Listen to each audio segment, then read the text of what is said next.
നദികളിൽ സുന്ദരി യമുന യമുന യമുന, സഖികളിൽ സുന്ദരി അനാർക്കലി അനാർക്കലി.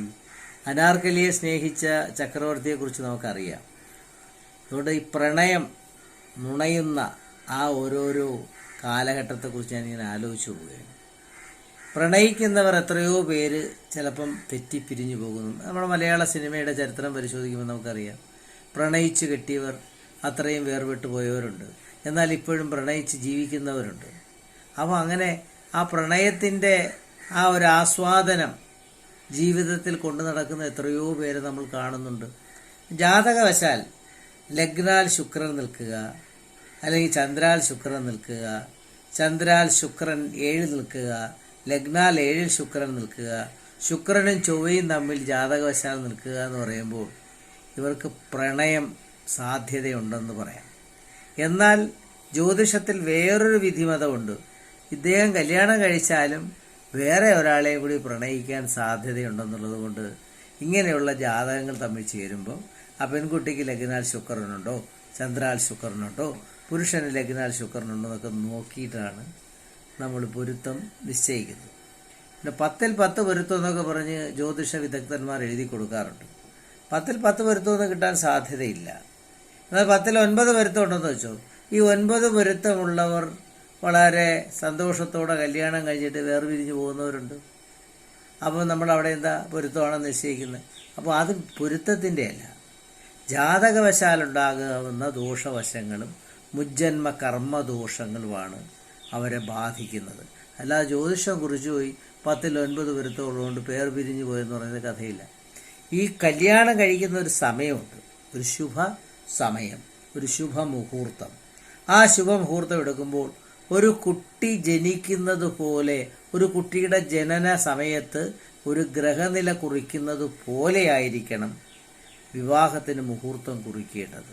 അപ്പോൾ ആ വിവാഹത്തിന് മുഹൂർത്തം കുറിക്കുമ്പോൾ ആ വിവാഹ മുഹൂർത്തത്തിൽ ആ 7ാം ഭാവത്തിൽ നിൽക്കുന്ന ഗ്രഹങ്ങളുടെ ശുഭാശുഭ ഫലങ്ങൾ അനുസരിച്ച് വേണം, അല്ലെങ്കിൽ ഒരു ലഗ്നം എടുത്തിട്ട് വേണം വിവാഹ മുഹൂർത്തം നമ്മൾ കുറിക്കേണ്ടത്. അപ്പോൾ ഇവിടെ പലപ്പോഴും ആൾക്കാർ ഇന്ന ദിവസം 12:05 തൊട്ട് 12:35 ഒരു അഭിജിത്ത് മുഹൂർത്തം നടക്കട്ടെ എന്ന് പറഞ്ഞ് കുറിച്ചു കൊടുക്കുന്നവരുമുണ്ട്.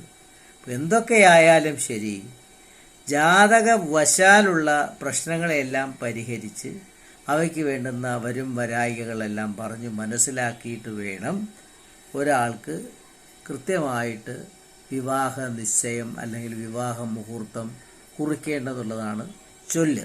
അപ്പോൾ ഇവിടെ കുടുംബവശാലുള്ള ഒരുപാട് ദുരിതങ്ങൾ അനുഭവിക്കുന്നവരുണ്ട്, പഴയ ശാപങ്ങൾ കിട്ടിയവരുണ്ട്, കുടുംബശാപം എന്നൊക്കെ പറയും. അല്ലെങ്കിൽ മറ്റുള്ളവൻ്റെ വസ്തുവകകളൊക്കെ അടിച്ചു മാറ്റി അവർ വലിയ നിലയിൽ കഴിയുന്നവർ അവരുടെ മക്കളെ കല്യാണം കഴിച്ചയക്കുമ്പോൾ ഒരുപാട് പ്രശ്നങ്ങൾ ഉണ്ടാകുന്നുണ്ട്. ഇപ്പോൾ എൻ്റെ അറിവിൽ തന്നെ ഒരുപാട് പ്രശ്നം. അപ്പോൾ അല്ലെങ്കിൽ ജാതകവശാൽ ഒരാൾക്ക് സമയമുണ്ട്, ഇന്ന സമയത്ത് ഇന്ന കല്യാണം കഴിക്കാവുന്നുണ്ട്. അല്ലാതെ നേരത്തെ കല്യാണം കഴിക്കുന്നവർ പലപ്പോഴും പല പ്രശ്നങ്ങളാൽ പിരിഞ്ഞു പോകാറുമുണ്ട്. എന്തൊക്കെയായാലും ശരി, വിവാഹം എന്ന് പറയുന്നത് ജീവിതത്തിൽ 2 ദിവസത്തേക്കോ 3 ദിവസത്തേക്കോ ഉള്ളതല്ല. ഒരു ജീവിതകാലം മുഴുവൻ തങ്ങളോടൊപ്പം ഒരുമിച്ച് ജീവിച്ച് സന്തോഷിച്ച് സുഖദുഃഖങ്ങളെല്ലാം പങ്കിട്ട്, സുഖവും ദുഃഖവും അനുഭവകാലം പോയാൽ സമീപ നാരായണ ജയ എന്ന് പറയുന്നത് പോലെ സുഖവും ദുഃഖവും എല്ലാം പങ്കിടുക എന്നുള്ള ഒരു ബന്ധം, ആ ബന്ധത്തിനാണ് ജീവിതകാലം മുഴുവൻ നമ്മൾ മുന്നോട്ട് കൊണ്ടുപോകാൻ ശ്രമിക്കുന്നത്. അപ്പോൾ പകുതി വഴിയിൽ വെച്ച് ഇന്നലെ തന്നെ എൻ്റെ ഒരു ലേഡി കാണാൻ വന്നപ്പോൾ അവരുടെ ജീവിതത്തിലെ ദുഃഖങ്ങൾ എൻ്റെ അടുത്ത് പറഞ്ഞു. അവർ 12 വർഷം കാലമേ ഭർത്താവിനോടൊപ്പം കഴിയാൻ പറ്റിയുള്ളൂ. 12ാമത്തെ വർഷം അദ്ദേഹത്തിന് രോഗം വന്ന് മരിച്ചു എന്ന് പറയുമ്പോഴത്തേക്ക് ചില ജാതകവശാൽ ഷഷ്ടാഷ്ടമ ദോഷം അല്ലെങ്കിൽ ചൊവ്വാദോഷങ്ങൾ ഇതെല്ലാം ജാതകവശാൽ 2 പേർക്കും തുല്യമല്ല എങ്കിൽ 12 വർഷത്തെ ഗ്യാരണ്ടിയെ കൊടുക്കാൻ പറ്റുള്ളൂ. ഒരു വ്യാഴവട്ടക്കാലം, സൂര്യഭഗവാനെ വ്യാഴന് ചുറ്റാനുള്ളത് 12 വർഷം എടുക്കും. ആ 12 വർഷക്കാലം കൊണ്ട് എന്തെങ്കിലുമൊക്കെ ആപത്തുകൾ സംഭവിക്കാം. പിന്നെ രണ്ടാമത്തെ സംഗതി എന്ന് പറഞ്ഞാൽ, കല്യാണം കഴിച്ചാൽ ഒരു നല്ലൊരു ഗൃഹമൊക്കെ വെച്ച് ഗൃഹവാസമൊക്കെ ചെയ്യുന്ന സമയത്ത് ആ ഗൃഹം ശരിക്കും പറയുകയാണെങ്കിൽ ഒരു ചതുരത്തിലിരിക്കണമെന്നാണ് സ്വാഭാവികമായിട്ട് പറയുന്നത്. ഒരു വാസ്തുപുരുഷനുണ്ട്. വാസ്തുപുരുഷൻ കറങ്ങുമ്പോൾ 64 ദേവതമാരുണ്ട്. 64 ദേവതമാർ കൊടുവ് സംഭവിക്കാതെ കറങ്ങി വരണം. ആ കറങ്ങി വരുന്ന ഒരു ഗൃഹത്തിന് വളരെ ഗുണം ചെയ്യുമെന്ന് പറയും. ഇവിടെ പല വീടുകളും എൽ ഷേപ്പിൽ കന്നിമൂല ഒടിച്ച് അല്ലെങ്കിൽ മീനരാശി നോർത്ത് ഈസ്റ്റ് ഒടിച്ച് വായുകോൺ ഒടിച്ചൊക്കെ വീട് വയ്ക്കുന്നവരുണ്ട്. അപ്പോൾ അവരുടെ ശ്രദ്ധയ്ക്കും കൂടി ഞാൻ പറയുകയാണ്, വീട് നിങ്ങൾ എങ്ങനെ ഒടിച്ചു വെച്ചാലും വീടിനൊരു സ്ക്വയർ, ഒരു ചതുരം ഉണ്ടായിരിക്കണം. ആ ചതുരത്തിനുള്ളിൽ നിന്ന് വേണം ജീവിതത്തെ മുന്നോട്ട് കൊണ്ടുപോകാൻ ശ്രമിക്കേണ്ടത്. ഇപ്പോൾ പ്രണയിക്കുന്ന എത്രയോ പേര് പ്രണയിക്കുന്നു, ജോലി കിട്ടി. ഇപ്പം ഒരേ തലത്തിൽ ഇപ്പോൾ വക്കീൽ പണി നോക്കുന്നവർ അല്ലെങ്കിൽ വക്കീലിന് പഠിക്കുന്ന കുട്ടികൾ അവർ പരസ്പരം ഇഷ്ടപ്പെട്ട് കല്യാണം കഴിക്കുന്നു. ഡോക്ടേഴ്സിനെ കല്യാണം കഴിക്കുന്നു. അപ്പോൾ എൻ്റെ ഒരു അഭിപ്രായത്തിൽ ഡോക്ടേഴ്സിനെ കല്യാണം കഴിക്കുന്നതായിരിക്കും നല്ലത്. കാര്യം ആ ഡോക്ടേഴ്സിൻ്റെ ദുഃഖങ്ങളും രോഗങ്ങളും അല്ലെങ്കിൽ ജോലികളും എല്ലാം നമുക്ക് തിരിച്ചറിയുന്നത് അവർക്കറിയാൻ മനസ്സിലാകും. അല്ലെങ്കിൽ എഞ്ചിനീയറിംഗ് മേഖലയിലുള്ള കല്യാണം കഴിക്കുമ്പോൾ അയാൾ കൃത്യമായിട്ട് വൈകുന്നേരം 6:30 മണിക്ക് വീട്ടിൽ വരുമ്പോൾ ഭാര്യ വരുന്നത് 9:30-10 മണിക്കായിരിക്കും ഹോസ്പിറ്റലിൽ നിന്ന്. അപ്പോൾ അവർ തമ്മിലുള്ള ഇഷ്യൂ ഉണ്ടാവാം. അപ്പോൾ അതുകൊണ്ട് നമ്മൾ തിരഞ്ഞെടുക്കുമ്പോൾ നമ്മുടെ മേഖലയിൽ ഉള്ള ആൾക്കാരുമായിട്ടുള്ള ബന്ധമായിരിക്കാം ശരി. അപ്പം അത് മാത്രമല്ല, അവരെ തമ്മിൽ പഠിക്കണം. എൻ്റെ ഒരു ഇഷ്ടം അനുസരിച്ച് അദ്ദേഹം കൊള്ളാമോ എന്നുള്ളത് അദ്ദേഹവുമായിട്ട് നടന്ന് ബന്ധപ്പെടുമ്പോൾ മനസ്സിലാകും. ആ ഒരു ബന്ധത്തിൽ അയാളുടെ സ്വഭാവങ്ങൾ, അയാളുടെ സ്വഭാവ രീതികൾ, അയാൾ എങ്ങനെയാണ് മുന്നോട്ട് പോകുന്നതെല്ലാം മനസ്സിലാക്കി വേണം ഒരു വ്യക്തിയുമായിട്ട് അടുക്കാനുള്ളത്.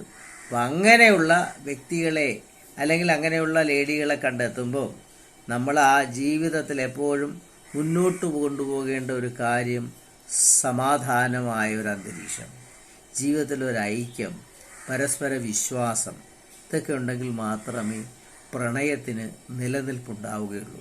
അപ്പോൾ വിശ്വാസമില്ലെങ്കിൽ പരസ്പര വിശ്വാസം വേണം.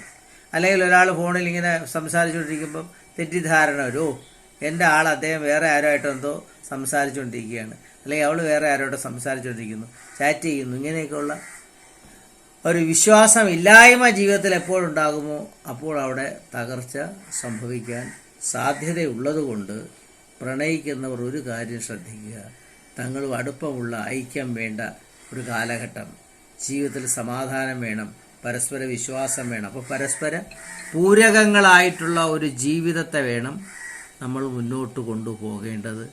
അങ്ങനെയാകാനുള്ളൊരു ശ്രമം വേണം ഇപ്പോഴത്തെ കമിതാക്കൾക്ക് ഉണ്ടാകേണ്ടത്. അല്ലാതെ നാളത്തേക്കും മറ്റന്നാളത്തേക്കും വേണ്ടിയല്ല ജീവിതം. അപ്പോൾ അങ്ങനെ സംഭവിക്കുന്നുണ്ട്. ഇപ്പോൾ കല്യാണം കഴിച്ച് ഒരാഴ്ച കഴിയുമ്പോൾ തന്നെ അവർ പരസ്പരം പിരിയാൻ സാധ്യതയുണ്ട്. പിന്നെ ഇപ്പോഴത്തെ തലമുറകൾക്കൊരു കുഴപ്പമുണ്ട്, സന്താനം വേണ്ട, നമ്മൾ രണ്ടുപേരും ഇങ്ങനെ സഞ്ചരിച്ചാൽ മതി. അത് ശരിയായ നയമല്ല. ഭാവി തലമുറയെ വാർത്തെടുക്കേണ്ടത് നമ്മുടെയൊക്കെ കടമയാണ്. ഭാവി ജീവിതത്തിൽ നമുക്ക് വേണ്ടി നമ്മുടെ ജീവിതത്തിലെ ഓരോരോ ഘട്ടങ്ങളിൽ നമുക്ക് താങ്ങായിട്ട് തണലായിട്ട് നിൽക്കാൻ ഒരു സന്താന ഭാഗ്യമെങ്കിലും ഉണ്ടാകണം. അങ്ങനെയുള്ള ഒരു മനസ്സ് നിങ്ങൾക്കെല്ലാവർക്കും ഉണ്ടാകട്ടെ എന്ന് ഞാൻ പ്രാർത്ഥിക്കുന്നു.